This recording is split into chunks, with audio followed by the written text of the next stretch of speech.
Hi అండి. ఈరోజు వచ్చేసి మిల్లెట్స్ కిచిడి చేశాను. దానికి ఏమేమి కావాలో చూడండి. ఫస్ట్ వచ్చేసి మిరియాలు, జీలకర్ర, కొత్తిమీర, కరివేపాకు, క్యారెట్, బీన్స్, పచ్చిమిర్చి, ఉల్లిపాయ, ఉప్పు, కొన్ని బఠానీస్ కూడా అండి. తర్వాత 1 కప్ మిల్లెట్స్, 1/2 కప్ పెసరపప్పు తీసుకున్నాను. అవి ఒకసారి వాష్ చేసి 1.5 అవర్ దాకా నానబెట్టేసి పక్కన పెట్టుకోవాలి. తర్వాత కుక్కర్ గిన్నె తీసుకున్నాను అండి. దాంట్లో కొంచెం నెయ్యి, కొంచెం ఆయిల్ వేసి అది కొంచెం హీట్ అయ్యాక మసాలా దినుసులు వేసుకోవాలి. అవి కూడా కొంచెం ఫ్రై అయ్యాక ఆనియన్స్ వేయాలండి. ఆనియన్స్ని ఒకసారి ఫ్రై చేసేసుకొని దాంట్లో కొంచెం పచ్చిమిర్చి వేయాలి. అవి కూడా కొంచెం ఫ్రై అవ్వాలండి. బాగా ఫ్రై చేయాలి.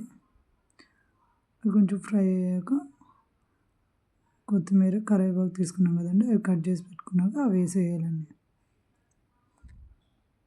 అవి కూడా కొంచెం ఫ్రై చేయాలి. తర్వాత వచ్చేసి ముందుగా మనం క్యారెట్, బీన్స్, బఠానీ తీసుకున్నాం కదండి, అవి కొంచెం కట్ చేసి పెట్టుకున్న అవి వేసేయాలండి. ఆ ముక్కలు వాటిని కూడా ఫ్రై చేయాలండి.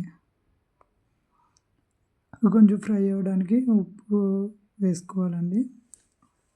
మధ్య మధ్యలో కలుపుతూ ఉండాలి మూత పెట్టేసుకొని.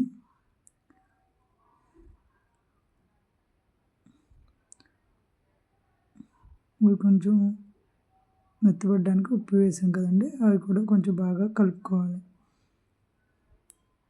మళ్ళీ ఒకసారి మూత పెట్టేసి కలపడమే అండి. కూరగాయ ముక్కలన్నీ కలుపుతూ అవి కొంచెం మెత్తబడితే సరిపోద్దండి.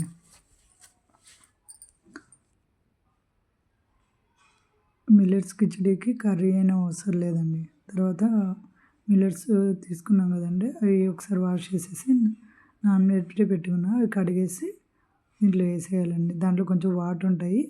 వాటర్ని ఇంకిపోయేదాకా ఫ్రై చేసుకోవాలి. చాలామంది వాటర్ ముందు వేసేసి తర్వాత అవి తీసుకున్న రైస్ వేస్తారండి. అలా అయినా చేసుకోవచ్చు, ఇలా అయినా చేసుకోవచ్చు.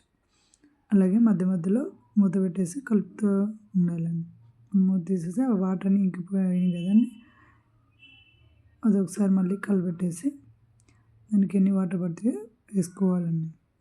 1.5 కప్ వరకు తీసుకున్నాం కదండి మిల్లెట్స్ ప్లస్ పెసరపప్పు, 2 గ్లాసెస్ వాటర్ పడతాయండి. అవి వాటర్ పోసాక ఒకసారి బాగా కలబెట్టాలి.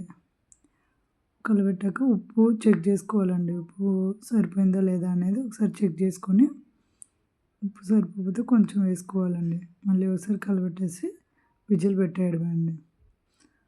2 or 3 విజిల్స్ వస్తే సరిపోద్దండి. మిల్లెట్స్ కిచిడి రెడీ అండి. ఒకసారి ఇది కలబెట్టేసేసి సర్వింగ్ బౌల్లో తీసేసుకోండి. అంతే అండి. ఇది చాలామంది షుగర్ ఉన్న వాళ్ళు తింటారు, అలాగే డైట్ చేసే వాళ్ళు కూడా తింటారండి. నార్మల్ వాళ్ళు కూడా తినొచ్చు. అంతే అండి. Simple and tasty. Please subscribe my channel.